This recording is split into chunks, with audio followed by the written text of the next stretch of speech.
What was that turning point when you started thinking about, oh, I need to have my own business? Lots of businesses that I tried to start up that failed. Start, fail, start. You got to really have your heart in it. And it was signed off with the guy's name, Adventurer, as the sign off. And I was like, I want that. But lots of things that go wrong. Let's put it in a different way. What the biggest lesson you take off your fails? Got me now. Yeah, going back over all these different things I've tried over the years and what's gone wrong with this one. There was the Rat Race 30 weekend. It's 20 miles and 200 obstacles. Most 200 obstacles. 200 obstacles across 20 miles. And I've since added more and more. So the axe range, I've added the axe, I'm adding golf and archery. We added some team tasks. And then I just knew a great investment would be laser tag, outdoor laser tag. It's quickly become our top seller. Okay. So I'm hoping to get to that point where we can really do like a summer splash event. Oh yes, you can plan a lot of things for the kids here. Can you tell us how much money you put in here? A good $250,000 to get kind of off the ground, so to speak.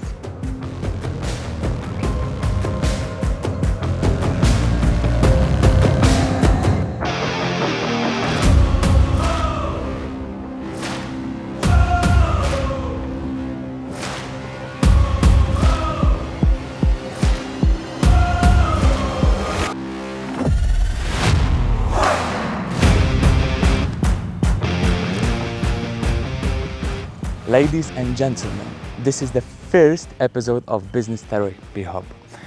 I hope you enjoy watching it. Make sure you have your notes and take the best of it. Enjoy.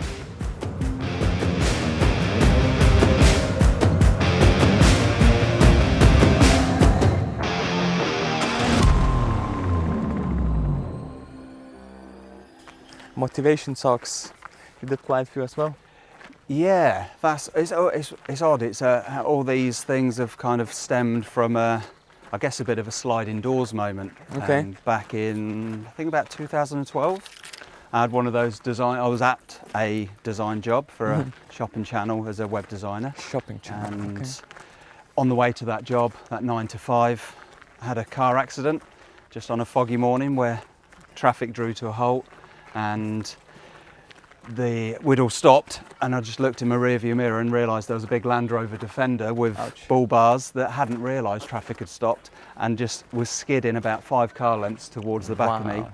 I just braced for impact and it smashed into the back of me, shunted me through 2 more cars and left my car that I was in on the day just a bit mangled in the middle of the A47. Oh, so, next to there is the Visby Road, right? Yeah, so on my way from... Yeah, so on my way heading into Peterborough from sort of Wisbeach end. Wow. Yeah, so, but weirdly, that was kind of I guess a turning point for me. I'd always kind of kept fit and healthy and in and out of gyms and boxing and stuff. But that damaged I'd caused some damage to the tissue around my lower spine. And my lumbar support and everything. And it took, fortunately I walked away, but it was one of those moments in hindsight I realised, I thought, well, what if I have another car accident tomorrow, next week, next year, we never know, and don't walk away. And it was kind of a thing of going, I want to make sure, whilst I've got my arms and legs and a functioning body, I'll do something good with it. But this kind of thought came about over a period of about a year or so following the accident, when I had to have 12 months or so of physio and rehab. I had cortisone injections, acupuncture, all sorts, because this pain that was inflicted on the tissue damage around my spine was always there. And the worst part of it was, because it was tissue damage, there was scar tissue, and that would seize up. So the worst thing for that is staying still too long. And as generally, if you've got an office job or whatever, you can often spend only an hour a day moving around, because you spend 8 hours laying in bed or whatever, 7, 8 hours. You get up, you sit down to eat your breakfast, to then sit in your car, to drive to your job, to sit down at a desk for 8 hours, to then finish, sit down in your car, to go home, to sit down and eat some dinner. And then after all that sitting down, you want to sit down on the sofa after a long, tough day. Yes. And watch some telly. Yes. So it's unreal how that can sort of mount up as just being sedentary. And when you've got tissue damage that you need to keep active, that's why I wanted to get back into, I thought I'll get back into running, get active again. And as I used to run in my teens, And it took a little while, a long while, in fact, several weeks or months before I could even run past a single mile. Wow. Because of the referred pain had kind of, I learned this in hindsight, had kind of tilted my pelvis slightly. And that, then the pain when I tried to run would come tight down my IT band and have agony in my knee. So In your knee? In my knee, because the IT band, the pelvis was tilted, IT band was tight, and the pain would come out in my knee, and literally it'd buckle underneath me before it even reached a mile. Wow. So that was quite challenging for you to start running again. Yes, yeah, it was difficult, but I was kind of determined to get past it and went through loads of tried orthotic insoles, but ultimately foam rolling, stretching was the answer. Foam rolling's horrible. So, so what was like your morning routine then back in the days when you had a car accident? How did you start everything again? Oh, at the beginning, slowly, just trying to get out to do that little run, stretch out, go to the gym, obviously strength training and everything like that, just to keep fit and active. A stronger body, you build stronger muscles around these damaged bits, it helps support them and they can be less aggravating. Absolutely. So yeah. Slowly, step by step, right? Yeah. Doing more and more things every day. Yeah. It took me a time. I was still going to another web design job, and got into the habit of going out in my lunch breaks and running around the lakes and forests where we were near. I was near at the time, and it took me several weeks before I could run. After I'd got to this point where I could run past a mile, and then went, right, we're doing 2 miles now, because you get, right, I've got it, I finally cracked it. It took months to get past that stage, but with the right physio and stretching and such, we got there. So then I was just looking to go further and further. I'd go and run little 2-3 miles in my lunch breaks, and I'd kind of broken that barrier, and then went, right, I'm going to train for our local half marathon and build up to that. So did our Peterborough's half marathon in the October, and then started thinking, right, do some obstacle races, and so got the bug for it. It's like anything, you want to challenge yourself a little bit further.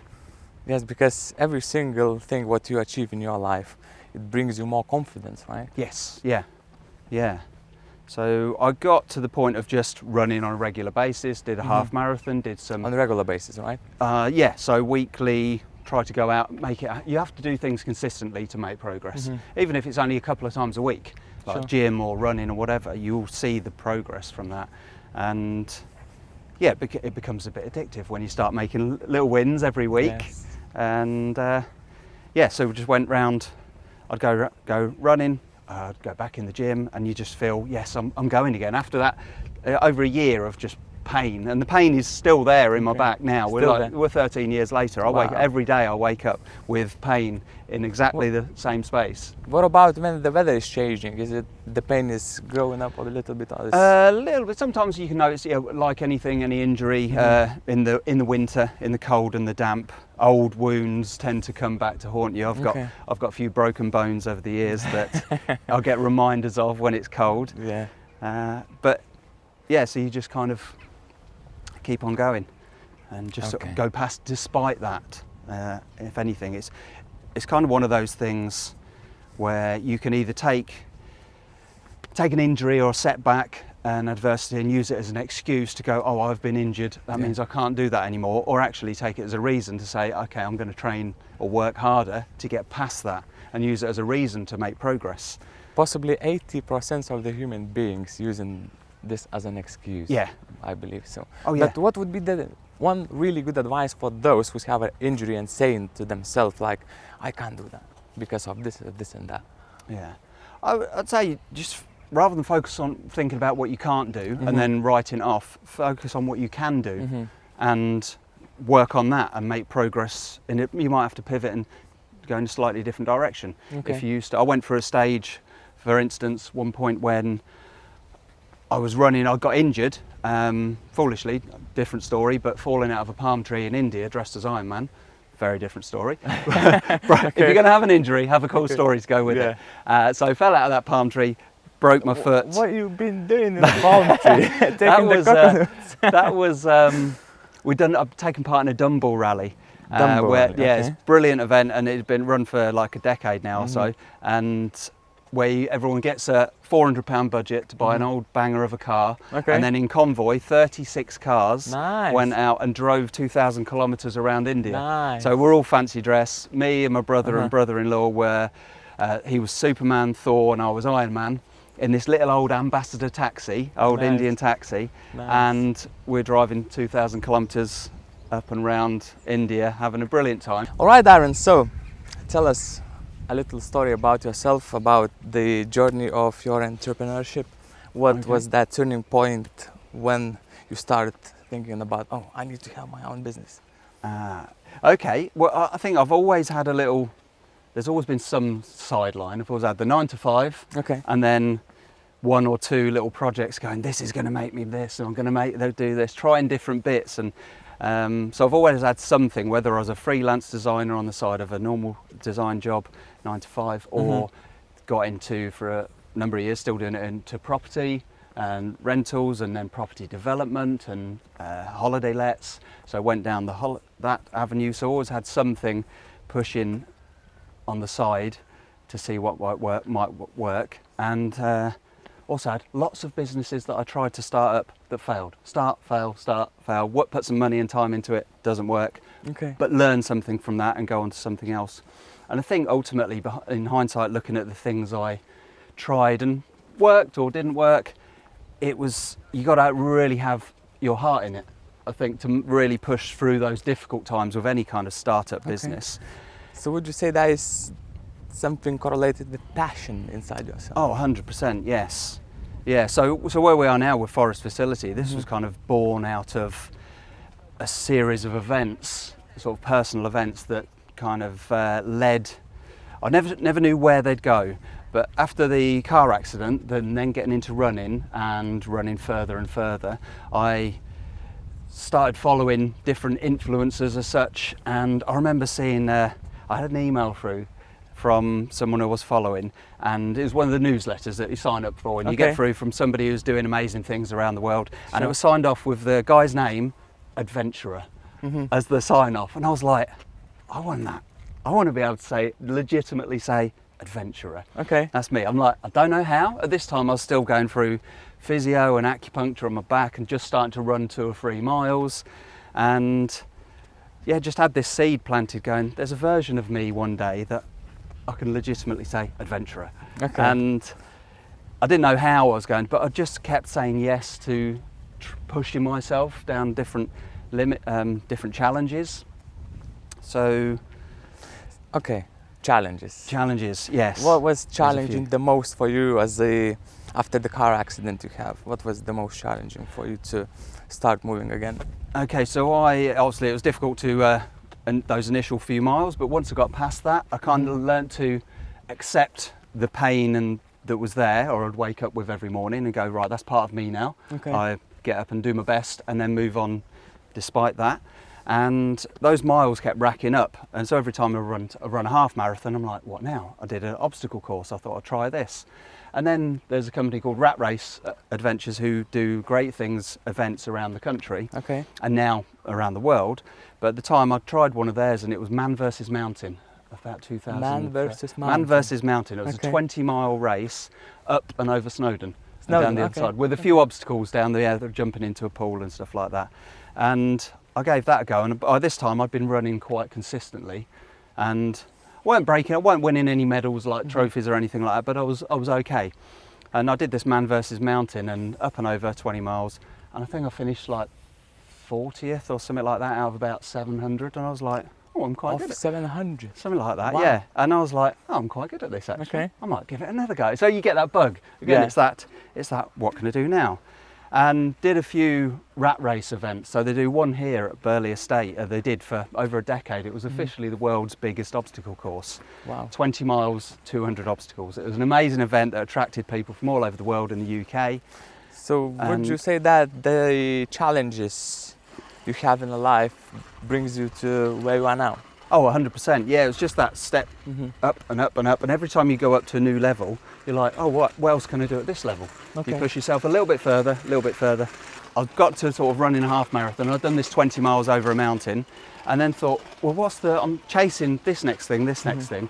I just thought for a moment, well, hold on, what's the toughest thing out there? Because you see all this claiming to be, this is the toughest race, this is the toughest race. And I did a little research and just come across the race called the Marathon des Sables, which has for 30 years been dubbed as the toughest foot race on earth. It was 6 back-to-back marathons across the desert, across the Sahara, self-sufficient, so you've got all your food and everything is on your backpack. How heavy was the bags on there? I got mine quite light, but it depends on, you do a compromise. It's like if you want more food, you carry more weight. And so I kind of tried to carry just minimal weight, about 2,500 calories a day. And you have your sleeping pack and stuff like that, your anti-venom pump in case something bites you, and all sorts like that. And I signed up for that. I just went, right, stuff it, I'm just doing this. I'd only run 1 marathon at the time, and just went, I'm signing up for it. 6 back-to-back marathons, and it's like trying to get a place in Glastonbury.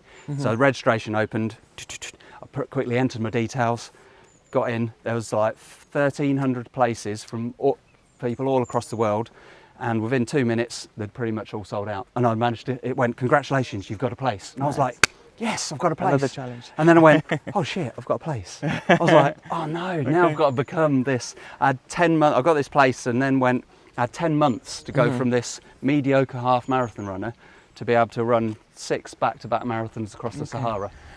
I'm just looking into the correlation between the challenges you have in your life and the business, right? Because possibly most of the business is facing the challenges as well. And I would like to ask you about the preparation of all of this. Do you think you need to be full ready to start doing something, or you just can start and facing the challenges with it? No, just start. It's like that kind of, you say there's direct correlation between sort of the whole challenges and things. I got that place on so this is that first big challenge, Marathon des Sables, was a biggie because at the time when I registered, I'd run a half marathon. I was signed up to do 157 miles across the desert 10 months later. So I just looked and thought, hold on, I just figured other people do this every year, 1,000 or so people do it every year, and I'm able-bodied and got my niggles, but so there's a version of me next year that can do this. What does he do differently to what I do now? What's his day-to-day life like? What's his weekly routine? What does he eat? And so I just went, there's a version of me this, like in 10 months time that is on that start line and is going to complete that race.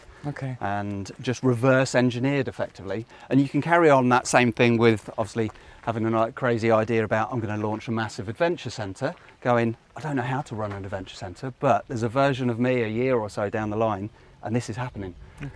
What do I need to, and reverse from there, what does he do? So what do I need to do today? And so you start asking yourself, what can I do to make it happen, right? So just work out that other people do these things. Other people run businesses, but the truth is, behind all these businesses, whether they're multi-millionaires or they're running a little coffee shop or whatever it might be, from our perspective, as a customer, it looks great. But even coming here at Burley House, it looks super smooth. But behind the scenes, everyone's running around panicked like headless chickens, or like these swans, kicking away, but graceful on the surface. And so everyone's like facing their challenges, and people get imposter syndrome no matter what they're doing. Imposter syndrome, that's the interesting one. So just putting yourself out there going, okay, but so many people feel like they fake it till they make it. Because they know behind the scenes, all the little bits that go wrong, which is always going to happen in anything you do, any business, things will go wrong and you have to just accept How to handle the wrong things, what do you think? What is the best way to handle it? Because some of the people, they are, the fears never goes away. They are staying with you. You need to overcome it one way or the other, okay? So how to handle the fail? What is the best way for them? What is embrace it, welcome it, and expect it. You can't need to expect it. That's a good one. The most successful people on the planet have probably failed more times than everyone else. That's how you get there. So you fail. If anytime something goes wrong, you've learned one more way how not to do it. So embrace that. Go, okay, cool. I've ticked that off. Now make it nice. If anything goes wrong, which it still does, like for me every single day, something isn't right, or somebody lets you down, or something breaks or fails, you go, okay, all right, what can we learn from that? And then you go, take the lesson and learn more from it. Learn more. Never stop learning, right? Oh no, 100%. That's how you get. If you're afraid to fail, if you don't fail, then if you're afraid to fail, so you're going to stay still, because I don't want to go and do that because it might go wrong here, so I'll stay here. You're never going to make any progress. Can we say that in the business you need to be comfortable with uncomforts? Oh, 100%. Because every single day you're going into the business, for example, right? And it brings you something what you never experienced before, right? Yeah. So you have to be comfort with what the life brings it to you, right? Yeah, you just, a great term is like to fail forwards. Fail forward. So fail, learn, Yeah. move forwards, leave that behind. They say that, you know, you've heard the classic, like Edison creating the light bulb, quoted as saying, like, got 10,000 attempts to make a light bulb work. Yeah. And he just said, all it is there's just, I've learned one more way of how not to do it. So I will inevitably create a light bulb that works. So it's like that. The more things you get wrong, the closer you are to perfection. Absolutely. Although you're never going to get perfection. It's never perfection. But you're running out of ways to do it wrong. Okay. Loads of people's like, there is some like, I know everything. I know everything. I can do this, I can do this, I can do that. Okay, what would be advice for them? Have a word with yourself. Have a word with yourself, yeah. You can't, even the most successful people, the most successful entrepreneurs, business owners, your Richard Bransons and people at the very top, they will have mentors. They'll have people mentoring them. They'll read books, they'll read other people's books because they just like, well, I don't know everything. Even though they're seen as the most successful people on the planet, they get that far because they're willing to accept that they don't know everything. And you need to read more books, take more mentorship, listen to other people. Even if that person's not a multi-millionaire, successful business person, they have some great advice of that little niche. Okay. So would you say it's better to speak with somebody about the things what you're thinking of doing? It's always great to go to someone where you want to be. Take advice from someone who is closer to where you want to be. Okay. And why not? It's compliment. Sort of, if I wanted to get into production, I'd come speak to you guys. You know, like film production and such like that. I'd be like, I'm not going to go, I know how to work a camera, I know how to do an interview. I'll go, you guys are doing it. So I'd go, can you help me out on that? I'm not going to assume to know. Different opinions is always good to know. Yes, 100%. Even if that opinion doesn't align with yours, you still got to take value in anyone that's succeeding in any way. Even if you think, I won't do it that way, but they are doing it that way. So I should probably heed some advice from that. Okay. Yeah. What would you say was like your biggest fail? My biggest fail? Let me think. Or in business? In business, yeah. I can't think I've had any like major catastrophes as such. Well, but lots of things that go wrong. Let's put it in a different way. What the biggest lesson you take off your fails? Let's put it that way. Oh, that made you think. Got me now. Yeah, going back over all these different things I've tried over the years and what's gone wrong. I think, believe in yourself and your ability. If you're willing to learn, like I'll go through loads of stuff on Audible, books, always listening to books. Great thing to do. Run and listen to books because your body's primed to absorb information. So you can take that. Any one book could be someone's master's degree squashed into 10 hours. So you can absorb loads of that. So if you're willing to learn, then have confidence in your ability to deliver yourself. Also, at the same time as be willing to have other people's advice. Don't think you have to take their advice just because they've done it more than you. That might work for them, doesn't work for you. Okay. So, yeah, just believe in your own abilities and have confidence in that to take on new skills and work your ass off to deliver it. Okay. Yeah. Do you think 12 hours a day work is it enough? 12 hours a day? Could do it twice that. Twice that, yeah. Just to get where we are now. We're coming up for 2 years since we first went live with Forest Facility, which obviously we'll get onto more detail. For the first year I worked, me and my partner Sarah, probably 12 hours a day, 7 days a week, for nothing. Not paying ourselves a thing. After a year, started paying myself, can I have a grand a month maybe, little minimum wage sort of thing. But the equivalent of probably £2 an hour for the hours I was putting in. But I believed in what I was working towards, and it's going back in and it's feeding this machine. I had to build a team, I had to build everything and deliver. And make that sacrifice of working. How many other people would work for 2 years, Yeah. almost every day, with barely a break, and not pay themselves anything, just because I believe in what this is. Not just as a business for making money. It's obviously it has to work as a business to make money, but for me, this is building a thing, a community that will give people, thousands of people, an opportunity to get outside, get wet, get muddy, get sweaty, get bumped, get bruised, and feel alive.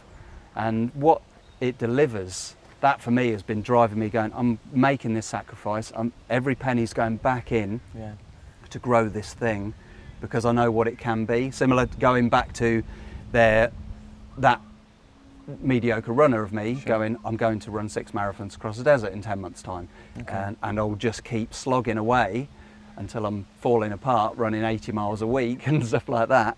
So what's the one thing? Never stop learning, right? Never stop learning. You never know everything. There's always something more for you to learn. Everyone knows something you don't. Whether that's valuable or not, even if it's okay, thank you for that lesson, you take it, dismiss it, or take it and add it to your toolbox. Okay. All right then. So partnership. So you are not running it alone, right? This is a good partnership with. Well, I'm kind of running it day to day. It's me and my partner Sarah. We do all the graft, and obviously we've built a team. This is Forest Facility is a setup. It's a partnership with Rat Race and Burley Estate. Obviously, we're on Burley Estate, and the reason why we are where we are is we took that Rat Race Dirty Weekend event, which was the 20 miles, 200 obstacles, that course. Most of that was built for the event for that one day and then packed away again, like a 10-week operation. Some of those obstacles remain up all year round in a remote forest on Burley Estate, and they were only used one day a year. So that was, I just looked, I built this relationship with Jim and Rat Race by doing a lot of their events, doing some features in magazines and stuff. Where was like a graphic design back days? Well, no, just me that was kind of me as a customer, as a punter. Yeah, I just ran their events and loved it. I also had some connections with local magazines, and I'd written features for them. I'd go in like ESP magazine in Peterborough. I'd regularly go and do activities around the area. Go and do jet skiing or rock climbing and things, and they'd send a photographer, and then I'd write a little feature. So it was a great promotion for outdoor activities. So I'd already got into this realm of wanting to encourage people to get outside. And that crossed over with me doing some of the Rat Race events and saying, I tell you what, I'm doing this, how about we get some photos and I'll write a feature, and add some features in The Guardian and different magazines and all this. As odd how all this came about, I just kept saying yes to things when I was offered.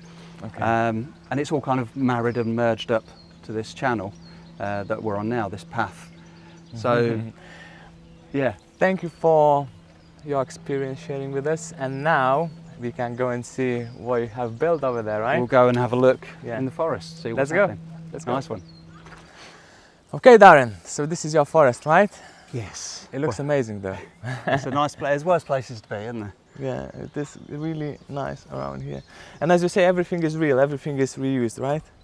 Yeah, so the whole thing was, obviously there was the Rat Race Dirty Weekend. It's 20 miles and 200 obstacles. Most 200 obstacles. 200 obstacles across 20 miles. Anything from a little bouncing around on space hoppers, or running for a bubble bath or something, to giant obstacles that are 3 stories high. It was immense, and like an incredible event, a lot of fun. How many people were there? There would usually be about 7,000 or 8,000 people each year would turn up. Wow. Yeah, so a big event. Send them off in waves of about 200 every 15 minutes throughout the day. And then there was a huge after party, and they'd have like big top line DJs and bands performing, and a lot of people bouncing around having a celebratory drink or 3. So organize everything. You doing alone or something helps you?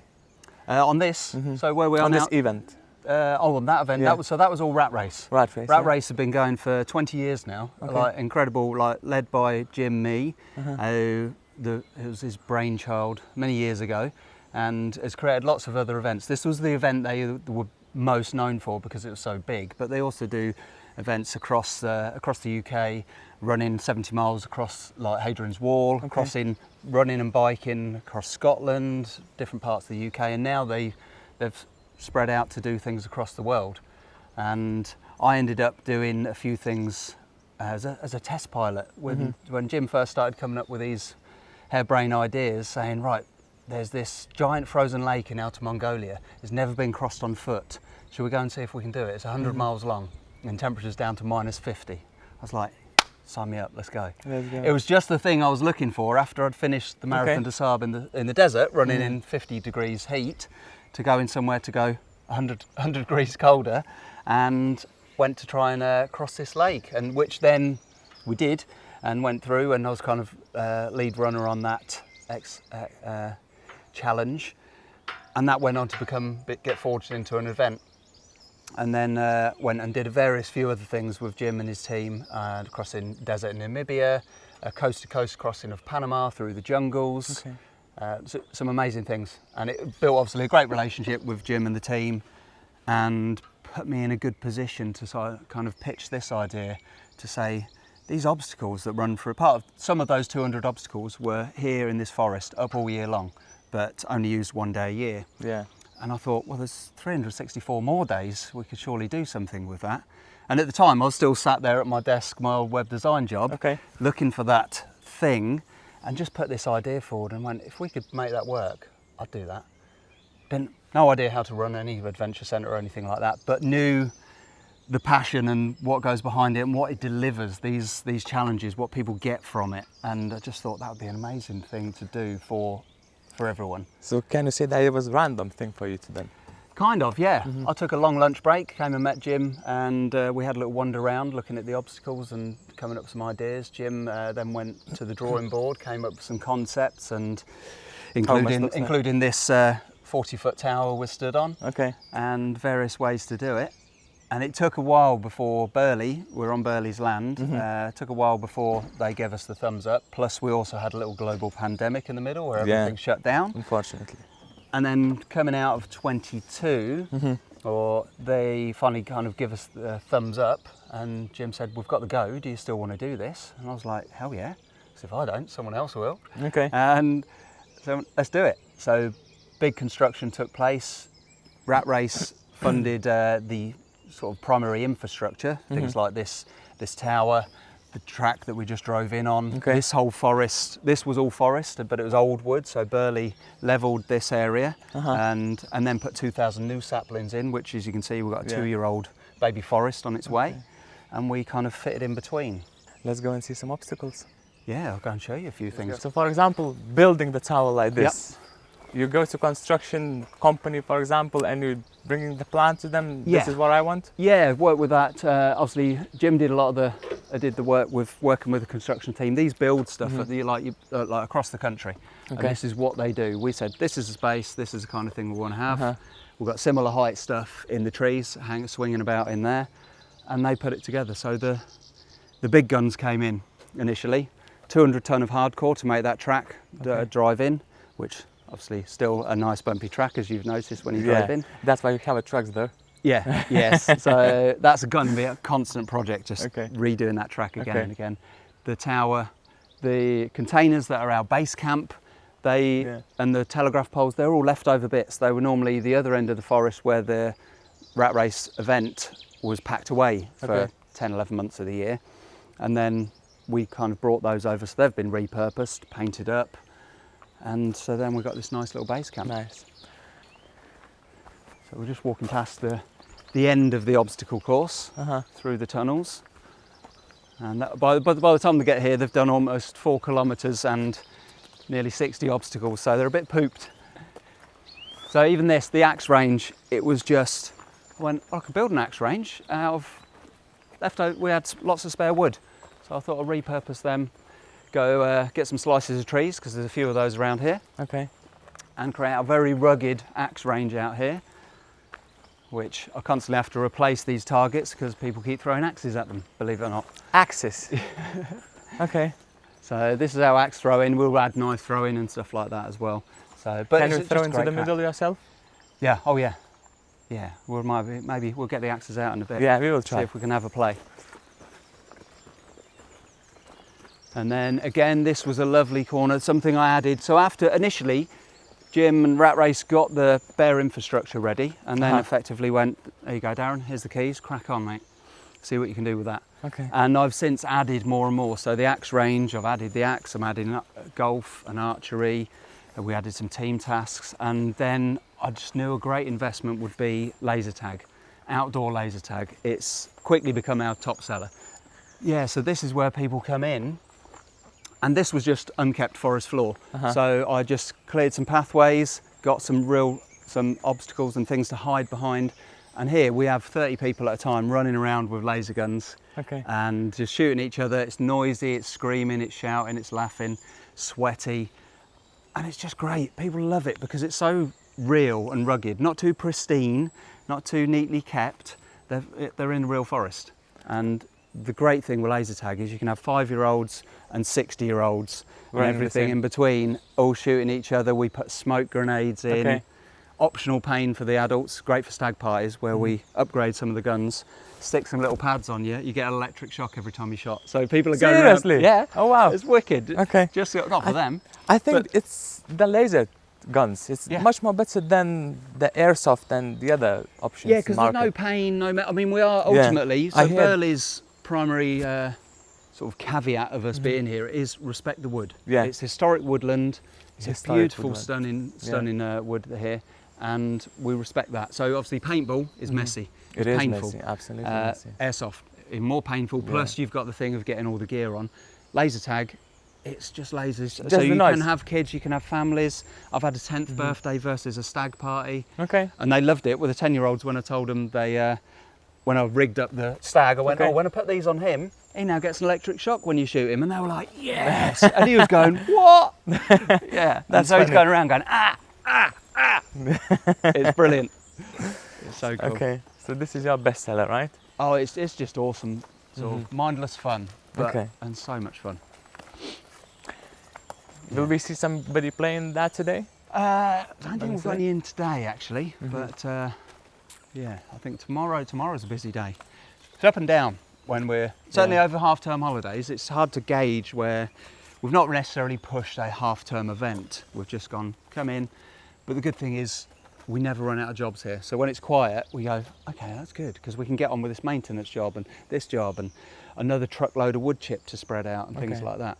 So it's we don't mind never boring in here. Oh no, never run out of work. Never run out of work. Yeah. And it's really varied as well. So all the kids, we call them, our teenagers, kind of 16 to 20, a lot of our team, they love it because it's just so diverse. They're working, they're either running a laser tag, they're on the tower, they're going down the zip lines, or they're shoveling wood chip or painting something. And it's nature. And they're out here, they're outside. I've had some of them say they'd rather work here for like £8 an hour than get 12 quid an hour in Morrison stacking shelves. Absolutely. And it's two different things. We're better than that anyway. Okay. That's good. That's good. You have to keep your staff happy. Yes. Oh, and they're definitely happy. They love it.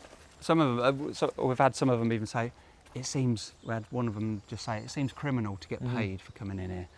Because they're going, jumping off the tower, and sometimes to make up the numbers on laser tag, I'm like, Hayden, grab a gun, get in, you're on the red team. I'm like, oh, if I must, and I'm getting paid playing laser tag. So it's weird. So how many days out of the year you're running here? Pretty much all of them. All of them. Last year, 24 was our first full year. And 24 was full year, okay. Yeah, first full year. So we just went, well, let's open and just make it bookable. We work in two parts really. So there's weekends and school holidays. You can go online and book, and you join in like a shared session. So sometimes, say laser tag or the tower or the assault course, there might be you and 5 mates and a family and a birthday and a hen party all out on the assault course together, or all playing laser tag together. And you can come in and book on and just turn up, do your event, do your activity, then afterwards just sit and hang out and have a nice time. Bring a picnic with you and enjoy this tweeting of the birds. And then we have in weekdays, so the group bookings might be corporate events, usually corporate events in schools. We'll open up and do a bespoke package for when bigger groups want to book in. Bespoke. package. Bespoke, yes, yes. So they do what they like to do. Yeah, so generally Kind of. we get big companies and little local companies, and big we've had Compare the Market, IKEA, Aldi, Perkins, Caterpillar, and then local estate agents and dentists. Okay. So they'll book in and say, right, there's 20 of us, or there's 90 of us, or the 200 of us. We want to come in from 10 till 4 and do this and this and this, and then can we have some food? And how can we fit that in? So we just create a package and say, right, we can do these activities. If there's 200 of you, we'll split you into groups of 25, and you'll all be doing different activities, rotating around, and then regroup for food. Some of them want to do business presentations or awards afterwards. So we just flex to go, right, what do you want? And if it's a sizable enough group, we can make it work and hopefully try and meet their budget. And give them the most we can, or get the most out of their budget. Some have very different budgets. Certainly schools, their budgets vary, but we try to give as much as we can for what they've. What would be the budget to start planning the things like this, like a party event or corporate events? It varies. It's quite a. So our fixed off the shelf effectively, booking into the weekends. We got a lot of laser tag birthday parties and assault course birthdays, and that's it. You just book in. It's most things are around £25 per person per activity. Okay. And that will be, you come in, laser tag will be a 90-minute session, including sort of briefing, getting your kit. The assault course takes as long as it takes, anywhere from 45 minutes to 2 hours typically, and you just take as long as you want and enjoy it. Same with the tower. So you book, pay per person, and do that, and then afterwards bring your food, your birthday cake, stuff like that. So 25 per person. And fair typically price. around that, yeah. And some are a bit more because they take more staffing and setup. For the tower, for instance, the tower's like 3-in-1 activities. So you've got the climbing wall, then the 260-foot zip lines, and then finally the leap of faith off the side there. You can do all three, and sort of go with that. And if you're fitting into the time slots we have at the weekends, that's kind of the best budget. Yeah. But then for a bespoke one, it might be a bit more because we're coming in, opening up, setting up just for that particular group. Okay. You're not kind of sharing it with other people. So packages vary from, we've got a big group of 90 coming in soon, and they've got a budget of about £25 per person. But because obviously it's 90, we can go, right, okay, we can give you a bit more for that because it's a bigger group. Okay. We've got some schools, we've got 4 days in July where we've got more than 200 kids in a day. So in a day? Yeah, so I need a team of about 15 to 20 of us on those days, because we're going to have to run probably 7 or 8 activities at once, and we're just rotating these groups around it, groups of 25, or we might send 75 on the assault course, and then the other groups of 25 are doing axe throwing, laser tag, the tower, off to the lake. We've also got a lake. Oh, there is a lake there. I'll take you to the lake. I forget about that. So there we've got a few activities there. Okay. And so it varies. We just try and go, right, you've got this much budget, this many people, we'll work out how we can give you the most bang for your buck, effectively. Okay. But whatever they do, whether they've got 25 quid, 250 quid a head, everyone goes home absolutely buzzing. They've come outside, they've had an amazing time out of the school or work environment. You see people connect on different levels, certainly in corporates and with football teams and things like that. And they go home muddy, sweaty, bumped, bruised, and bumps, bruises, grazes, souvenirs, you can keep them, they're free. Colourful memories, I say. Okay. So you get to keep those, and everyone just goes home absolutely feeling alive. Like a day, and what's really great is every day we're part of someone's special day. Yes. And that's a memory. They're going home with treasured memories, and we did that. It's so good. It's like karma points for you. Yeah, it's just the most rewarding thing. We have so many infinite hours here in the cold and wet, all on our own, just grafting away, doing things that most people won't ever know we've even done. And same, me and Sarah at home, from 6 in the morning, I'm sorting out photos from the day before, I'm setting up ad campaigns and we're responding to email inquiries. Any given time, we've got 50 to 100 inquiries ongoing for bespoke packages. And we do all that, and that's probably more than 50% of our time, me and Sarah, is back end just on the laptop. Yeah. So back to the laptop stuff, but this is the reward when we get to deliver that end product. Okay, so what we got here? So this is the start of the assault course, basically. We're straight into the big stuff. The first section, Army Barmy, is probably the most intense. Like within a kilometre you've done 20 obstacles. So this section is an out and back. So everyone comes through here all full of beans and super excited, and then they hit these walls. And suddenly up over 12-foot walls. And I've added a few amendments to make it more accessible for younger groups. We do this from age 10 plus. Whereas originally the course was for adults primarily, from 16 plus that it ran. And I've made certain amendments so smaller people can get to it, so extra grips and such like this. So they'll come swarming up and over these walls. Everything's optional though. So I'll do this, it's not like other events where you get punished if you skip an obstacle. I'm like, if you don't want to do it, don't do it. Skip around. We don't want people to push too far and go beyond, let their ego push them too far and injure themselves. But they'll come up and over these, and then these hills. These will warm everyone up. Sweaty, muddy. I always say a lot of leggings, women's leggings come and meet their end here. People slide down on their bums. So you've got to make the choice of either wear leggings that you don't care about, so definitely don't wear your best clothes when you come here. Absolutely. Or I say, leggings tear, skin grows back. So just come to this. It's like we were talking about failing earlier. Just this, expect that you will get bumped and bruised. Just it's part of the deal. And so they'll come up and over these hills, and we want to purposely keep it like, I like this being rugged and wild with our neatly mown strip where they run through. Come up and over these hills all the way out to the end. And we can have a few spectators follow along and watch because it's entertaining. For this section they can. So up and over these, and we've got the ropes, and it's just funny. The first bit is where people go, oh my God. They realise what they've let themselves in for, or they don't even know what they were signed up for because their mates did it and it's a corporate event, and they're just coming along here, sliding down these hills, getting muddy, dusty bums. That is great when it's rainy though. In fact, when it's wet, it's easier. It's grippier. When it's dry, it's dusty and you slide. So I've added the ropes so they can kind of partially abseil down some of these. Makes the things easier with the rope though. But it's like that. You need to push yourself. They work out a way to do it, and it's great seeing the teamwork when people really group together and help each other out, stop and give each other a hand, and run on and then wait for every last man across sort of thing.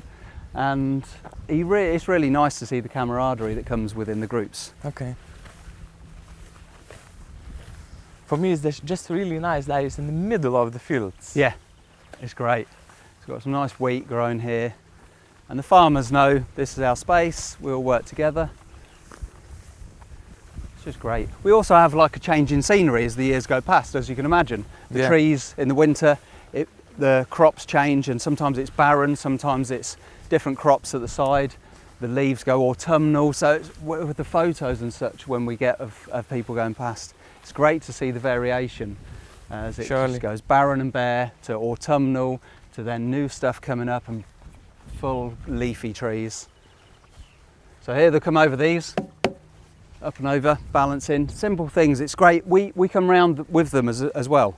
So I'll send out the team and myself, we'll come out with groups and help guide them and give them advice. For some people more or less able than others. So I really genuinely want everybody to get around this and achieve something that they might not have thought they were capable of. I think that is much more better than being in a gym though.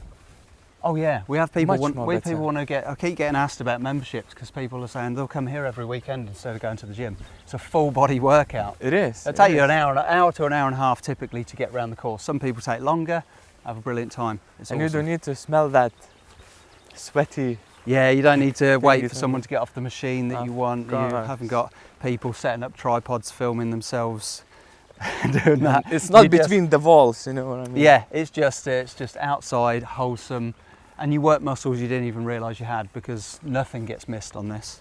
And you're outside, getting some daylight and some fresh air. Yes, vitamin D. 100%. That's why people go home buzzing at the end of it. They've supercharged their bodies, even though they're exhausted. They go home elated. I already feel better once we walk in here. So here we get towards the end of Army Barmy, and you see the giant tyre wall. They do that on the way back. Here they come past everything after part way through and do these our little water obstacles here. These are great. This is where we get the best photos. I always tell if there's any mums and dads watching their kids, I say get to the end and watch the water. Okay. Because it's only about knee deep, but Yeah. it's slippery, so it can be head deep, and that's when we get the best photos. As Okay. people are sploshing in, they absolutely love it.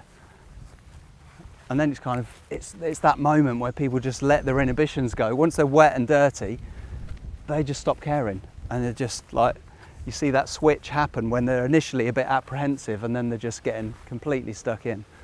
What's really good with this salt course is what, obviously it's a good laugh. It's great that people who are capable and fit Yeah. run through it, absolutely having the time of their lives.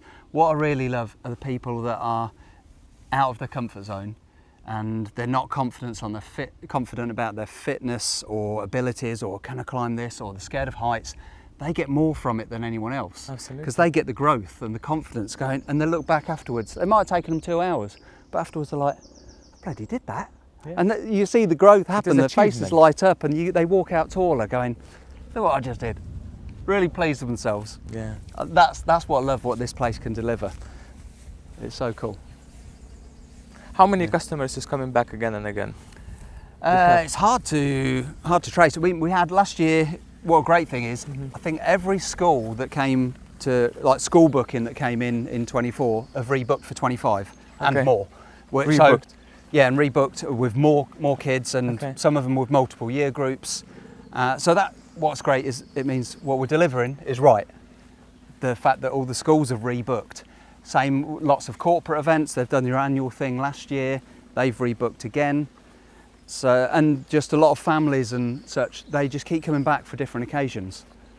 So because it's such a broad kind of demographic and purpose, we could have one birthday, laser tag birthday party for 10 kids. The other 9 kids want their birthday, I want my birthday here, but we'll do the tower, we'll do the obstacles. And then the parents of those kids are going, this would be great for our work do, or my football team, or my whatever network they've got, the different groups, or the Cubs, the Scouts. So, and then those Scouts come in, they've all got birthdays, and then they come in, and their parents come in, and they've got companies, and they want a corporate event, and it just goes round and round and round, self-fulfilling. Mouth to mouth. Yeah, that people can just keep coming back for different occasions. Good. It's awesome. So, and what's great is, I think word of mouth has quickly become our best marketing. And that's the best you can get. Not only Absolutely. is it free, but it means what you're delivering is what people want and need. And it works. They're telling everyone, going, you've got to get down here. We must try it. Yeah, we have a lot of people, so many people still come in, and they, you got to crawl through those.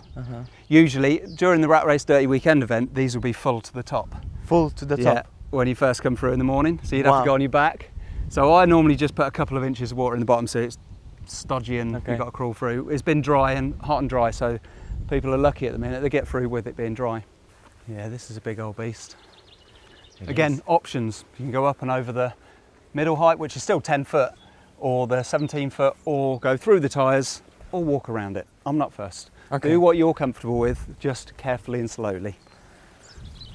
You don't want to bring back home broken bones. No. There's a certain inevitability of Yeah. accidents and injuries. The more people come through, the more likely it is. But the more people walk across a McDonald's floor when it's been mopped, people are Yeah. going to slip over. You never know. Inevitability. What we have to do is have the best operating procedures and first aid training and risk assessments in place that we can to minimise that to an absolute close to zero as we can. And then if in the event an accident happens, which unfortunately happens every day in life and just people going to the bathroom, Sure. then we have procedures in place to manage that. I always say, if you're going to have an accident, have a cool story that goes with it. Sure. Like my falling out of a palm tree in India dressed as Iron Man. That's a good story. So what have you been doing there? Taking the coconuts?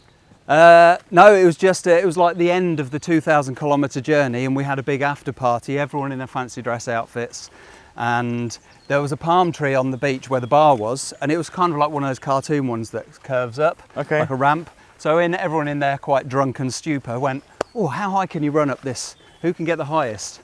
I'm a little bit competitive. Uh-huh. So I think I ran the highest up this tree, but also got down the quickest, because because I was quite drunk, and just fell about 12 foot and just went boom, almost in a skydive position, went poof. Ouch. And you know it's a hard thud when on a beach the drunken crowd goes quiet and goes ooh.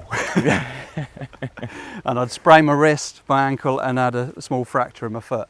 Nothing what makes you feel really bad though. Nah. You was lucky then. It was but then to follow up that, the next day we flew home, and I got home, had this fat ankle, fat foot. Ouch. And had to go to A&E, and obviously when they ask, so how did you do this? Obviously, interesting story. Did you tell the truth? Sorry? Did you tell the truth for the nursery? Oh no, told the truth. Yeah. Why tell anything more dull, like bumped into a table? What should you say? And yeah, obviously a bit of a disbelief. But then I had. Here's the thing: you talked about training earlier and what you do when someone's got an injury, and think about what let them hold them back. When I had that accident, that was 2016, I think. Mm-hmm. That was almost 10 years ago. Yeah, so I had to put my foot in one of the boots. Mm-hmm. Didn't have a cast, but one of those boots for a couple of weeks. Was on crutches, and I said, well, when can I start running again? Because I was still doing a lot of running. I was even stopping for little runs around India, and said, don't think about running for at least 12 weeks. And I went, okay, well, here's the thing. In 15 weeks, I've got a 250-mile race the length of Scotland over the Highlands. And the doctor was like, no chance, that's not happening, mate. I was like, okay. But I was determined. I had this amazing event on in like May 2016. So over 8 days, 250 miles over all the Scottish Highlands from bottom to top, the length of Scotland. And I thought, I still want to do it, even though I had my foot in a cast sort of thing, in a boot. So I had 2 weeks on crutches, and then went, right, I'm back in the gym. When I took the boot off, went back into the gym and thought, if I can keep my fitness, I might stand a chance. So I went into the gym, just doing no impact stuff. So on the bike, on the elliptical trainer, the rowing machine. So I wasn't pounding my foot, and I was gently doing that to keep my fitness and my stamina. And did that up until, I think it was about 4 weeks out from this 250-mile race, and then started to go on little runs, like 4 or 5 miles, 6 miles, maybe got up to about an 8-10 mile run, and 4 weeks out, and then went to Scotland and did this 250-mile race across the Highlands. So it's good. So that, like I touched on earlier, just saying about if you've got an injury or something that's setting you back, focus on what you can do, and I had to do exactly that. Sure. So right, I can keep my fitness. I can't run yet, but I'll keep my fitness. So I can do that. never sit in one place for a long time. Keep on moving. Yeah, just you'll pivot. Go right. I can't do that. I can't do the running part. Do your best, right? I'll do this, and this will keep me there. Or inevitably, too much running. If my knees or ankles start going, maybe get into cycling. Get into something else. Get into rowing. Do something else that can still give you that same buzz. Or likewise with business. If that business, like my failed business attempts, I learned something from all of those. Sure. And then went, right, I'll take that and apply it to the next thing. And yeah, pivot, move on, learn, move on. So one more advice, don't be lazy, right? Oh yes, 100%. You can't, people talk about manifestation. Yeah, that's nice. Like I had that thought about the guy with the signing off his email saying adventurer. Okay. And that was there in my head. I didn't know what I was going to. To a certain level of manifestation, there's a certain levels there, but you have to put in the graft for it. Sure. You have to work. I've gone through stages of just saying yes to so many things, and yes to running 80 miles a week to do this thing, or yes to fundraising for local charities. And then people started asking, oh, would you like to come and speak at our school about your journey? I'm like, yeah, okay, cool. Why not? And then that led to new things, and it all led, and it's funny how all these things, I didn't quite know where they were going. And whilst some things are failing, some things are working, but it's all kind of converged and led to this, which is pretty cool. Absolutely, it's cool. The things what you're doing here is worth doing it, and it's meaningful. Oh, 100%. Meaningful. Love it. So good. It's just a great place to be. And knowing that now thousands of people come through here and have one of the best days of the year, or their best ever birthday, which we get kids saying, and like, did that. That interesting thing is, like, I think back and go, what if I didn't have that car accident like 13 years ago, damaged my back, that spurred me to get into running and do that. If I didn't have that car accident, would this be here today? Would I be doing this today? I would say, I remember we've been talking about that there's something, what goes wrong in your life equally brings you something good with it. Yeah. There's a term called post-traumatic growth. Yeah. And I think that's what happened. That's growth, like you talked about earlier, 80% of people use bad experience as an excuse not to move forward. And then there's a smaller minority that take a bad experience, be it injury, trauma, whatever, and use it as a reason to go, right, I'm learning from that, I'm going to help other people learn from that. And so that car accident had all these little bits that led to me getting into running, getting into speaking at events, running across deserts, jungles, etc. Getting a connection and network with Jim and Rat Race, and then this. It's like, I wonder if that would have happened. If I left for work 2 minutes earlier, 2 minutes later, that frosty Tuesday morning, didn't have that accident, might still be sat there sorting web design or stuff like that. You never know. You never Yeah, know. it's fascinating. But I was always chipping away at some sideline project, so something would have happened, but whether it was this, I can say you are active guy. Yeah, Active. yeah. Like to keep moving. We're meant to move. Process. Yeah. Okay, lake is over there. Yeah, we'll go in the truck Let's go. because it's a long way around. Shall we go in the green one? Let's go. This is great though. So what we normally do is, like, if we go to the escape rooms or the lake, Okay. we put people in the back of the truck, and if I have more people, I get the trailer with straw bales. Okay. So I put people on the straw bales so they're sat on, so I can take like 20 people at a time in one truck. Nice. So 4 inside and like 16 on the back in the trailer. It's great.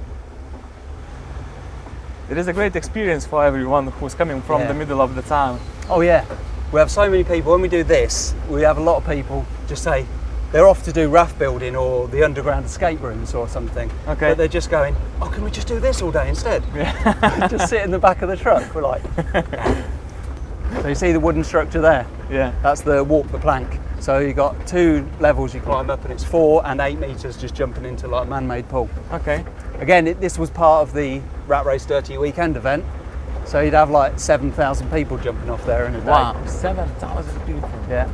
Constantly improving, adding, changing, adding, like I say, adding new activities. Mm-hmm. And we won't add loads more yet, because it's still a work in progress, and it always will be, but we're realising we're almost creating a bit of a community. You know, we talked about like the ones that keep coming back, we keep seeing the same faces. And it's really nice. It's just people are going, they're coming back with different friends and different families. So, and it's just great. So we want to add more. So in the next few weeks, we're going to launch a school holiday club. Okay. That's the next level. a camp. Yeah, so well, not the overnight stuff yet. But the ones where people can drop the kids off for the day. Kids are in, because most holiday clubs are just like they drop them off. The kids are in the school hall, and they go out into the playground now and again. They do. Here, I'm like, we're spread over 100 acres of forest and lake, and all the obstacles and activities we've got. I can just add to that.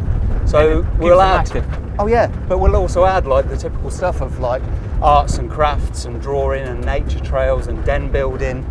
So we've got a massive list of people that have already registered interest before we even go live. So it's going to be awesome. Absolutely, it's awesome. Yeah, so a whole new level, and then we want to add like bushcraft and forestry and so many different things just to be outside and be wholesome. You slow down a bit here, Sarah. So as we got the lake in the background. Nice. So this is beautiful. A little bit breeze. Sometimes on a still day, that's like glass. Nice. So here we'll go in, we'll do raft building, set up here. We've got a little jetty out there and get the kayaks out. Going to add some stand-up paddle boards. It's beautiful. So this is a 400-year-old man-made lake of the old Lords of Burleigh, the old Marquis. So they would be here. This was built out. Lake is about a quarter of a mile long, 100 metres or so across. And just out, see the little boys out in the middle? There's a little pole sticking up. Just there is a little island, and it's about knee deep there. So it comes up, and that's where old Lords of Burleigh would have like been duck hunting or fishing from a little decking, and just sit out there in the middle of it. And then it comes down to about 3 metres deep, and then back up again.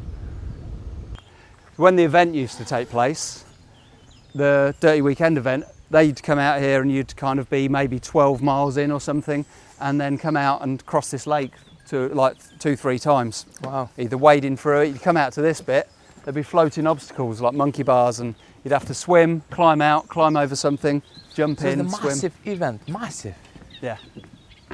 Yeah, so again, what we've done so far in these first, like, we're coming up for 2 years since we went live, and so summer 23 we first went live, but it was like a slow, soft launch. So last year, 24, our first full year with a bit of reputation and a bit of momentum building up, and then this year it's really ramped. But in that time, we've had so much to get to grips with just the land-based activities. We haven't really pushed anything on the water. Okay. So I'm hoping to get to that point where we can really do like a summer splash event. Oh and yes, have all you sorts can going plan on. a lot of things for the kids here. So we've got on the lake various activities we can do. I'd love to get some of those big Zorbin balls that you get inside the ball and like hamster wheels. And then just the other side of the tree line there, we've got the walk the plank water jump. So if they're here, I figure if you're here and you're getting wet anyway, paddling about, you might as well go all in. And that's a huge structure that was part of the Dirty Weekend event. And you climb up and you've got 4 and 8 metre drops or jumps to stand there. We'll put you in a buoyancy aid, stand there, plop off. And the 8 metre one, no matter how many times I've looked, I've double checked the measurement so many times, it seems like it's to the height of our 40-foot tower. When you're looking down, you're like looking at this little pole. Okay. And when you jump off 2 at a time, it's almost like you can have a little conversation on the way down. There's so much air time. But it's As long awesome. as you're landing on not on the belly. No, yeah, so you have to land straight. That kind of drop, it had, you even put your arms out, you'll get a slap. So you just need to make sure your thumbs into your jacket. So you have the introduction for straight. that. Yeah. So underneath all the fun and the brilliant activities is safety. Yeah. That's paramount for us. It is. Yeah. We just want everyone to have an awesome time and go home not too bumped and bruised. It's good for camping though. Yeah, potentially. I've got so Burley are like initially they're like a hard no to anything overnight camping because it is a working forest. But I'm in talks at the minute, early days, but talking with a landowner just at the end of Racecourse Road who thinks, and I've got on Monday I'm going to collect. I'll have 12 TP tents that sleep 6 to 8 people each. Okay. So if I can get a bit of land to use, and obviously they get paid or whatever. Yeah. Then for next summer, hopefully we can open up for residentials. Nice. Where schools will come in. I mean, if we've got 12 of them, sleep 6 to 8. That's a good chunk, 70, 80 kids potentially. And we can do overnight stuff so people can come in for school trips for the week. That's really good. Yeah. At the end of the day, it's everything about the money, you know. Well, it's good to get paid. It's just you got to make it all work. And it's fulfilling as well. Oh yeah, but it's just that the opportunities. There's multi-layers and levels that we can keep adding to this. I just want to kind of get this whole forest experience be just a real force for good for so many different demographics and occasions and events. Like we have lots of fundraising events, and it's just a good thing to be here and do stuff and get people outside challenging themselves and building confidence and doing a good thing. It is. Yeah. So if there's so many more layers, I don't want to kind of miss that by going, hold on, a lot of schools don't have the facilities to offer forest school, but that's kind of part of the curriculum now, where kids learn about the forest. So outdoor if we learning. can invite them in, learning outside the classroom is a sort of big box ticked for schools these days, and we can offer this. There's a group here. They're spy hunts. Okay. How are we doing, spy hunters? Good. See you back at base. So we're open to all sorts of ideas. Even just in a bit coming up here, we're going to have a pagan wedding ceremony in October. So a hand fasting ceremony. Because we had a couple got in touch and through a mutual friend, they just need a space. So see this area just here with that big fallen tree in the background there. I'm going to clear a space there where we walk in here and you'll see it there. That'll be the backdrop. Going to create a circular area seating with straw bales just in there. Okay. And they're going to have a hand fasting ceremony. Nice. I think it'll be wicked. I'm like, they just said, do you think we could do it? And I went, I know a few spaces where we could set this up. And I thought, well, you're asking. Okay, let's give it a go. See how that works. Yeah, it's always varied what we get what goes on in a typical day. Okay. Organizing everything. Yeah, it's nice. We've got to a point now, obviously it's been to get to this stage where it had to be kind of me and Sarah, and my brother gets involved, he's great. I've had great support from friends and family, early days, volunteering their time to help me get this off the ground. Because initially there weren't any money. Like I say, in that first year, I couldn't even pay myself or Sarah or anything, but we just kept chipping away. So we had a lot of friends and family volunteering time. And then it's grown, and it obviously starts to be able to pay for itself and pay people for helping us, which is nice to be able to do that. Sure. First time I did that, I was really excited. I was like, I can pay people. There's money in the bank and I can pay people. This is amazing. Exciting. Yeah, I was like, pleases me more than being able to pay myself something. Because I'm like, it's like a real business now. It is. So it's funny, but I'll just move that out of the way. Yeah, so now it used to be the point where I'd have to do all the activities. I had to learn how to deliver every activity. We all got ropes instructor training, qualifications, first aid and everything like that, up to the hilt, to the top levels, and then build a team and then train the team up. And now we've finally got to the level where I can kind of start stepping back from the activities, even though I love doing them. Obviously I need to, in order to work on the business, I can't be stuck in the business. So we're slowly, me and Sarah, being able to step back as we built this team, and then they can take control, and we can start taking over the managing things now. Yes, yeah. So we can step back and give us the opportunity to grow things better and faster, whilst we've got this reliable, brilliant team running the events and doing the maintenance and such. In regards of building the team, is it all from your local friends? No. A lot of these are just, obviously initially, early days, friends and family all volunteering time, people new, and then generally people just getting in touch. We get emailed and messaged all the time from people asking, like, certainly, can my 17-year-old lad or my 15-year-old lad come for work experience? And we get loads, and it's like, we need a big team and different pool of people for when we have those massive days with like 200 kids in. So we need that. But then we have our regulars, and we're now finally busy enough where our regular team, we can give them fixed hours, because there's been a bit of a chicken and egg thing the first year or so, going, well, it's really quiet, we can't even afford to pay the bills, so we can't afford to get people in, but we'll get you in when it picks up.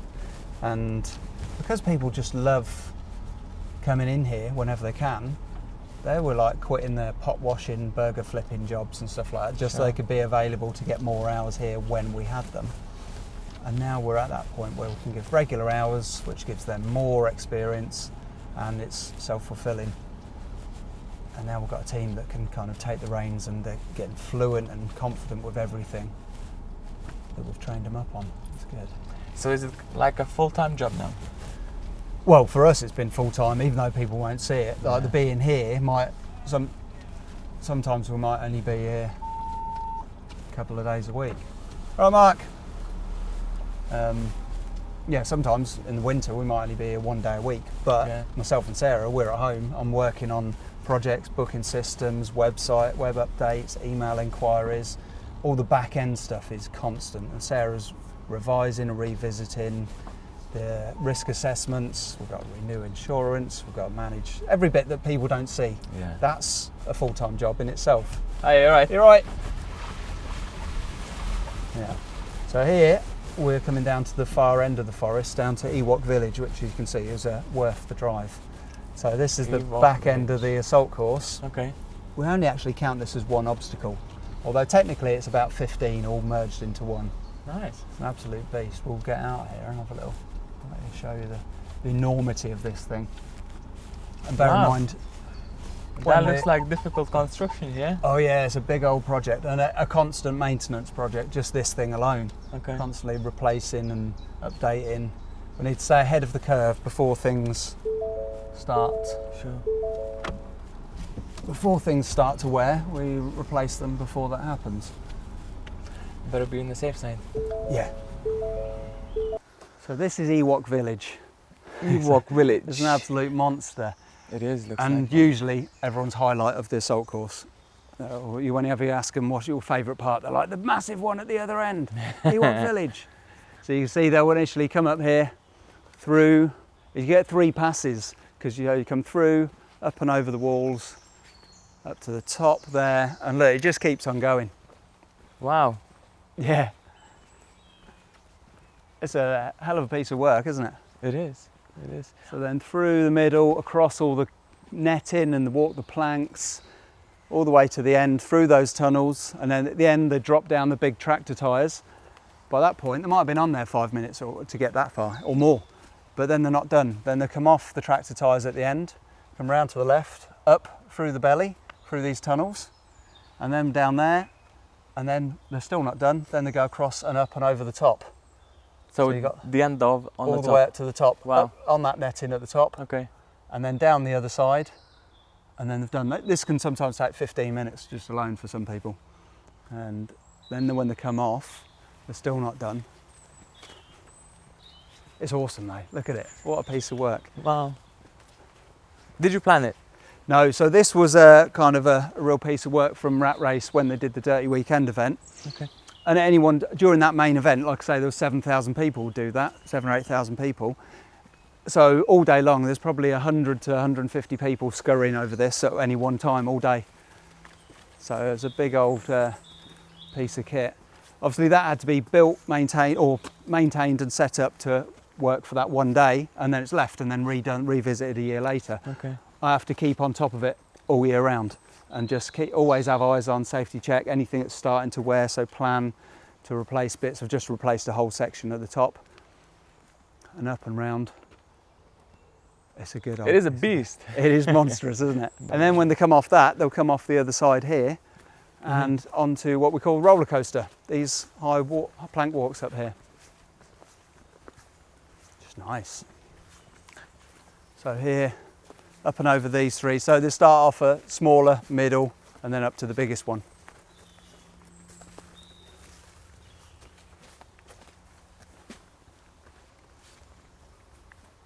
I think you should get up there.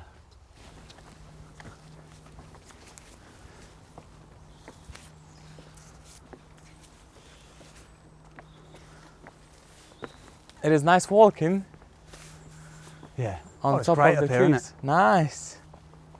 There you go, it's a nice sunny spot for your shot. Really nice. And there you can see the grandstand. Yeah. So this is called Racecourse Wood on Racecourse Road, because an old lord, or the second Marquis of Burley, created a racecourse. So there used to be a horse racing around here. Wow. He did that back in the 18th century, 17th, I think. Created a racecourse to generate, and thousands would flock to come and watch the horse racing around here. So that Cool. used to go around this wood, or around the outside of it, and they'd be up there on the grandstand watching it all pass by. So it's good that there's loads of history. It's not just a random wood. There's loads of history behind this, and like generations of lords of Burley. Okay. You might just get a little snip of some other obstacles this end. So here's this is chain reaction, this section here.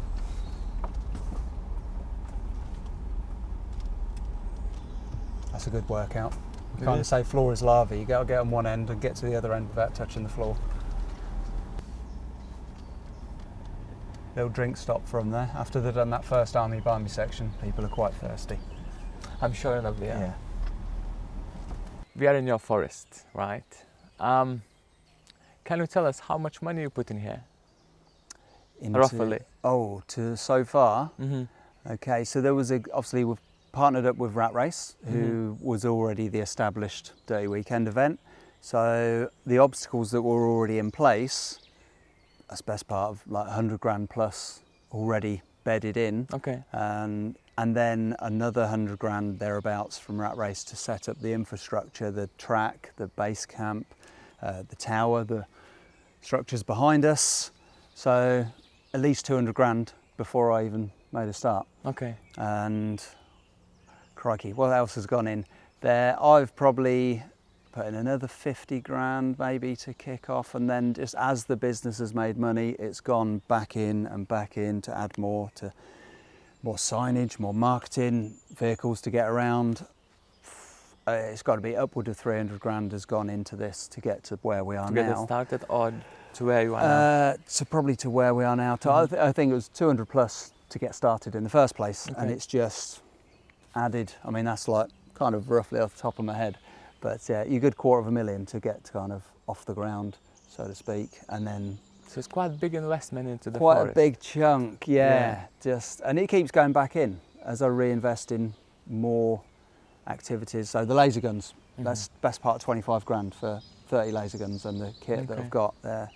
Did you buy them new ones, brand new? Yes, new from a great supplier, and I got 20 to start with and had to make a bit of money, then got 10 more, and like to keep adding to that, and there's some more kit. But that was a great investment. I knew it would be. It's the most popular activity now, and it just keeps growing.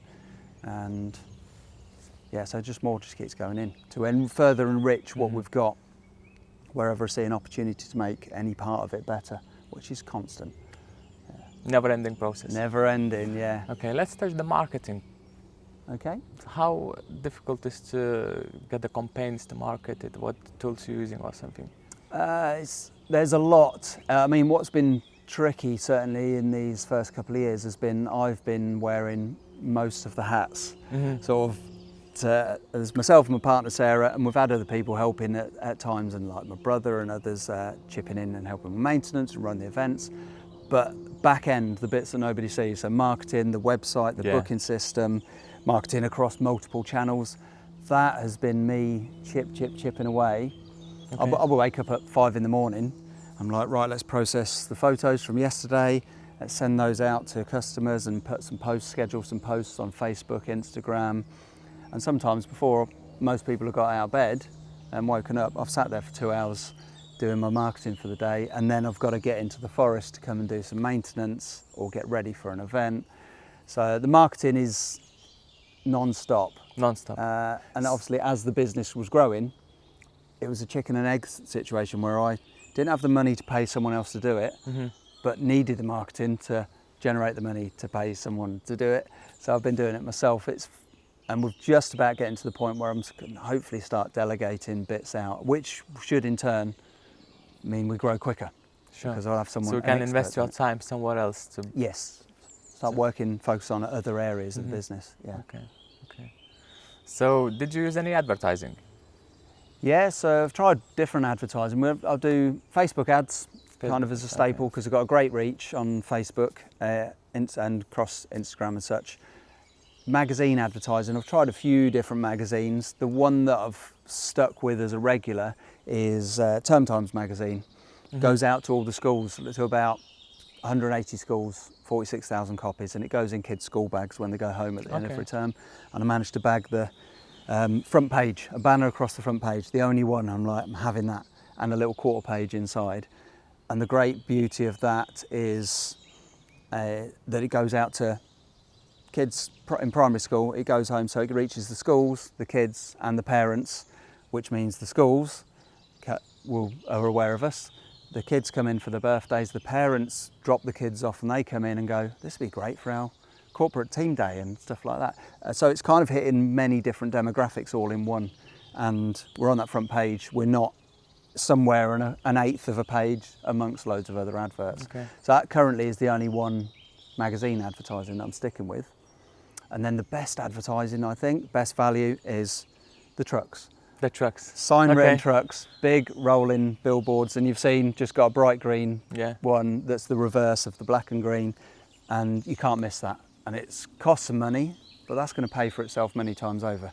There's this big green rolling billboard everywhere we go. If we nip out to do some shopping, we're in a car park, boom. So that's the best way, you think? I think that's going to be the most profitable sort of advertising. So it is the best way to invest the money into the. Yeah, if you've got a big vehicle, get it branded up. You're in traffic. It makes traffic less of a burden, because you think every time I go out now, I'm like, cool, people are seeing the truck. That's really good. That's really good. Obstacles. What was the most difficult for you to build or get the projects on? Well, like I say, the obstacles were long established before I repurposed this. So obviously there's one absolute monster of an obstacle at the far end of the forest we call Ewok Village. You've seen that. It's a beast. That's real monster. And you see that evolve. So again, part of the Dirty Weekend event, that would have evolved year on year, and they added a bit more on, and then they added a bit more on the following year. And now it's this absolute monster that can take 10, 15 minutes to get through. Yeah. We only count it as one, although technically I think there's about 15 obstacles all merged into one thing. Okay. But it's built, but obviously pretty much everything is made of wood. We're in the forest, wood gets wet, wood rots over time. Or obviously it's scaffold planks and telegraph poles. They have many years in them, but we have to have a constant cycle of going around replacing bits that start to wear. Okay. So the maintenance is quite staggering on that. Not just replacing bits, but going around. When wet wood is slippery wood. So to reduce the slippiness is get up there, I have to go to the lake, fill a big tank full of water, drive out to the forest, get a pressure washer, climb up on the obstacles, pressure wash all the green off, let it dry, go back, maybe treat it with some non-slip decking, maybe add some chicken wire, just constant cycle of reducing how much you might slip. But ultimately we manage people's expectations and just pre-warn them, might be slippy. You need to let them know that, maybe. Oh yeah, 100%. We'll let people know what they're coming in for. At the end of the day, there's waivers. There is an element of risk, otherwise it wouldn't be exciting. Sure. If it was easy, it would be less of a challenge, it would be less exciting to come and do. So. Okay. What about the sales, right? So you're using advertising on Facebook, school leaflets, anything else? For generating sales, obviously the website, the booking system is all functioning, and our presence, organic presence on Google, coming up. Get those hashtags and keywords all sorted. And what's great, which I'm really pleased about, is a big majority, big portion of our customer base comes in through word of mouth now, or repeats, and that's the most valuable we can get, because they're just coming back. And every school that came last year have rebooked for this year. Corporate events have rebooked again because they had such a great time, and because we've got a broad range of activities. A team of estate agents of 20 people might come in, and one year they do the assault course and some axe throwing. And next year they say, that's great, this time we're going to come in and do laser tag and the tower and the zip lines. So it works as a team building. Oh yeah, 100%. Team building is really good to see it. Comes in, whether it's corporate or football teams, rugby teams. I had a friend of mine, he's a football manager for I think under 15s team, and been doing that, looking after them. They all came in, all these football lads, and the parents as well. And Alex was relaying to me, he said what was really great, he got to see these kids' personalities more. Because normally they're only on the pitch, training or playing, and they're in football mode. They came here for a day of laser tag and I think the assault course, and he said it was great. You got to see their characters. Same with the parents. They weren't just like shouty football mums and dads. They were having a natter, having a brilliant time, not talking about football. And the same thing happens with corporate team events. They're not talking about work, and they get to know each other outside of the office, beyond Zoom calls, and they realise, oh, I've only ever known you over emails. Now I know you. Actually, you're all right. Okay. I weren't sure about you over those Zoom calls. So building kind of relationship between the team members. And it pulls out like other people's like team building. It pulls out other people's like hidden skills that aren't utilised in the workplace. Okay. They come in here and suddenly they go, oh, John's pretty handy at doing this, or didn't realise you could do somersaults like that. Okay. And it's good. Did you ever try to call companies, like doing the cold calls to? We haven't. We sent a few emails out to companies and get the odd few in. And like I say, it's been having time to like spin these many plates of growing the company. I could have, if I had the budget right at the start, I could have gone, right, here's a budget, 10 grand or whatever to this company, cold call and badger and knock on doors and let everyone know we're here. And maybe we would have ramped up to where we are now in half the time. Okay. But again, it was having time to do that when we're spread over 100 acres, there's 60 obstacles, there's a tower, there's a lot of maintenance, there's a lot of the back end of going, I need to do the website, the booking system. So the best option for you was, I believe, that outsource it. Yeah. So, because for one person being, it's not really possible to do everything here, right? No. So we're fortunately getting to a point now where I can start. There's the revenue's building, the business is growing, which means, okay, cool. I don't want to go, oh, cool, I can take more money. That's brilliant. I'll go and get myself a nice car. It's, okay, there's money. That means I can grow the business. So I can pay someone a couple £100 a month to do that, £500 a month to do that bit, and offload some of the stuff I've been trying to do in my own time, jack of all trades, and get it done better by a specialist. Okay. Yeah. Right. What else about this business? What the persons who are coming in here, they cannot see it? So of people coming in, it's just, I always say when we've got, say, corporates or schools and they're interested and they're trying to inquire about a day, an event, I try and encourage, I say, come and have a look, because you can't explain it. Like pictures, videos look nice, but everyone that turns up, they just get out and go, oh wow, I didn't realise it was, I've seen the pictures, but I didn't realise it was quite like this or quite this big. And it's just a feel, like we're sat here. The Emotions. tweeting, the feeling, the breeze, the rustling of the leaves. It's just that wholesome, beautiful feel of being here.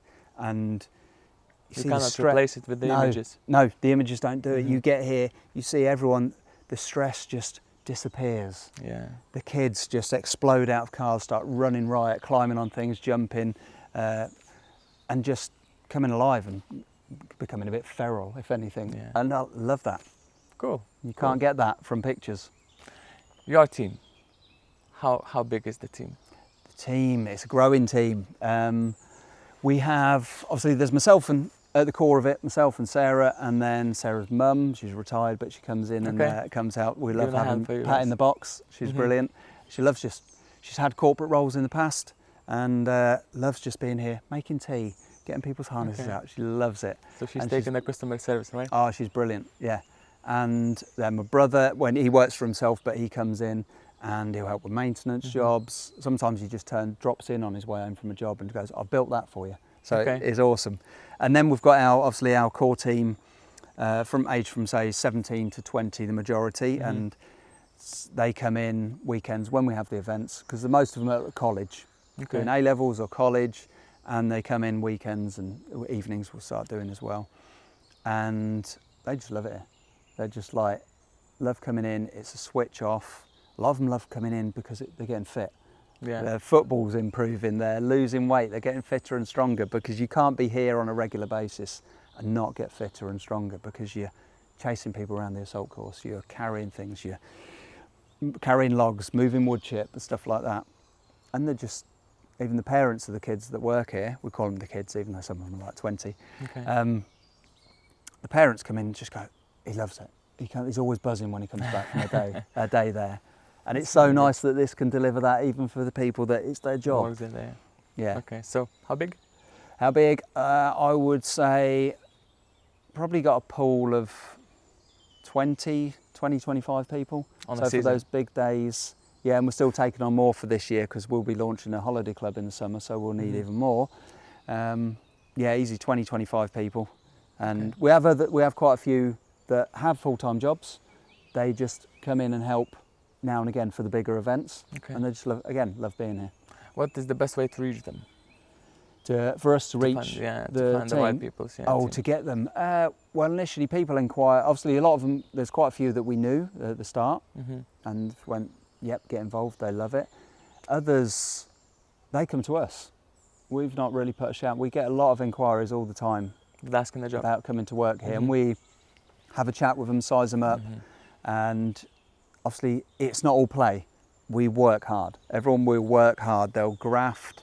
We'll have them out pressure washing Ewok Village or moving here. I've got a truckload of wood chip, a pile here, spread that all over there and there, moving wheelbarrows full of stuff. So we've got to stress test them. Certainly early days. We're not just going to say it's all fun, here's a laser tag game. It's you're going to work your ass off in the rain, in the cold, and you're going to get stuff done. If you can manage that and then switch straight from that, right, now you've got to run a lap of the assault course and take photos and look after these people and do this, and then come back, have a quick drink, have a bite, now you're on the tower. And obviously we train everyone up for each activity, but when we're here, we work, but work hard, play hard. It's a classic part of that. Is it difficult to keep them for this job? Like to stay here for a longer time? Are they No, coming it depends. Obviously, we'll have a lot that are obviously students, a lot of students, so they're inevitably on their way to other things. But they come back. We just had Orla. She just went away to Dubai for a few months. She's just come back in a couple of days ago. Couldn't wait to get back here. And some of the others, they're off to university, but more than happy to come back in the holidays and stuff like that. And the others, it's just as long as we get to the point where we can give them regular hours so they don't have to go somewhere else off to get another job and then not be available.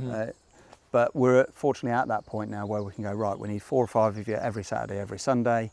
School holidays, we're going to need 4 or 5 of you every day, or 6 or 7 or 8, or 20 of you when we've got 200 kids coming in from this school. So no, I think everyone just loves being here, just for the feel and the reward that this place gives. Emotions. Yeah. Emotions. It's good. Right. Last bit of our business therapy hub is randomness. Okay. Randomness. Randomness. Okay, go it's for it. 5 questions, simple questions to ask in a short sentences and stuff like that. Okay. So, million in your bank account tomorrow. What would be the first thing you buy or invest? Oh, crikey, £1,000,000. Oh, it's one of those questions, literally £1 million question. Yeah. I'll tell you what, this place, I'd get another 100 tonne of track laid on top of that track that we drive in. £1 million, what would it be? Well, you want to do the classic thing of, right, I'll pay off mortgages, family, this, that and the other.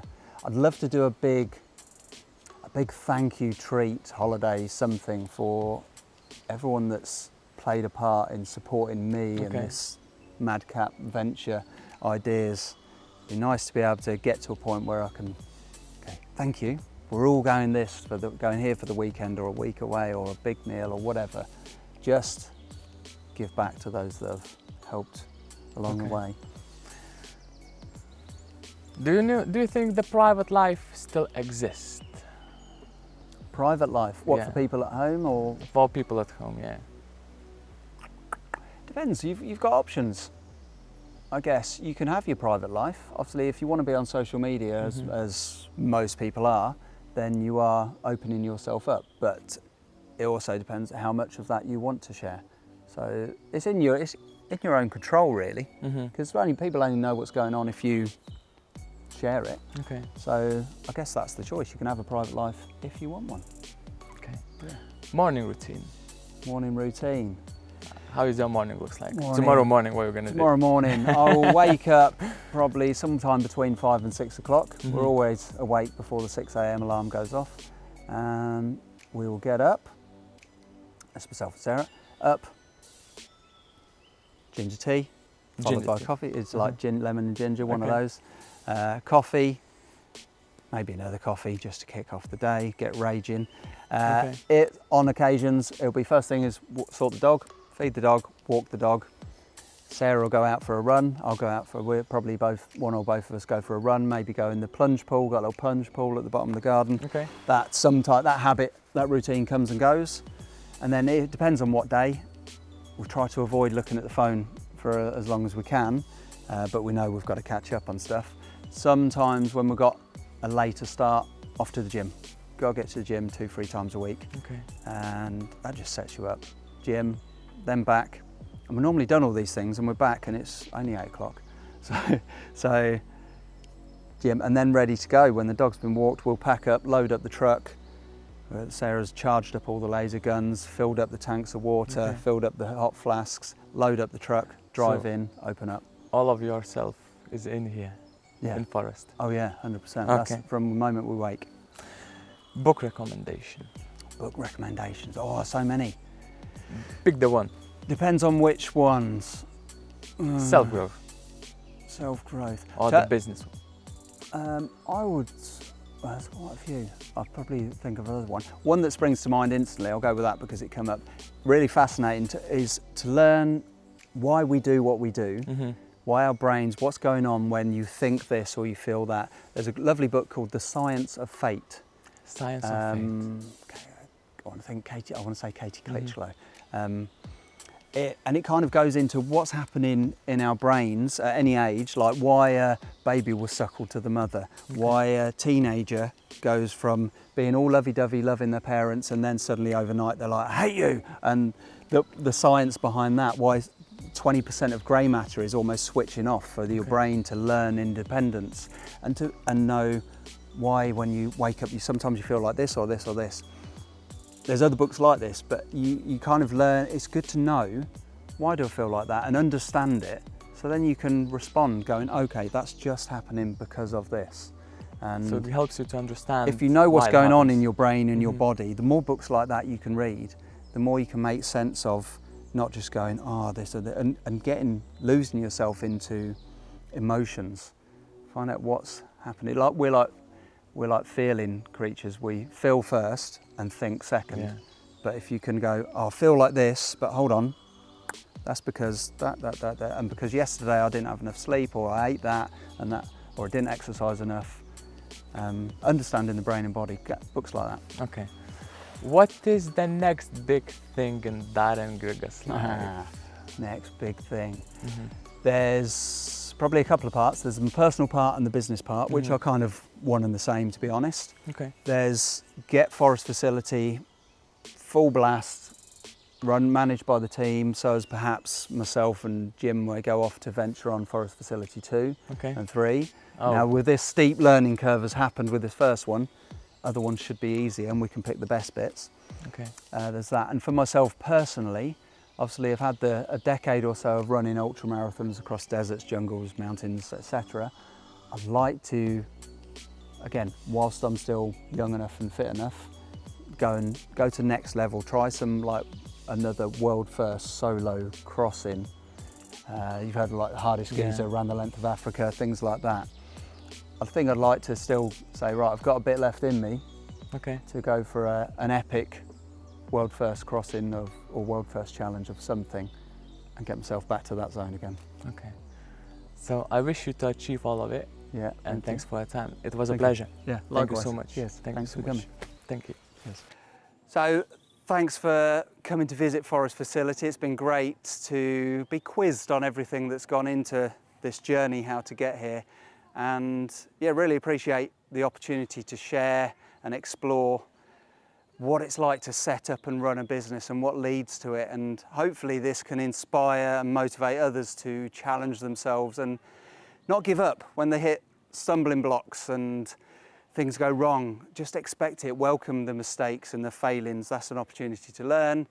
It's been great to kind of get quizzed on all of this, and hope that this video can help others believe in themselves and see that we're all kind of winging it to an extent, and we're kicking away like mad under the surface to make this work. But just keep going, find your passion, build the business, chase that dream, and don't expect it to go perfectly. Embrace it when it goes wrong, learn, move forwards, fail forwards, and yeah, keep on chasing. Thank you.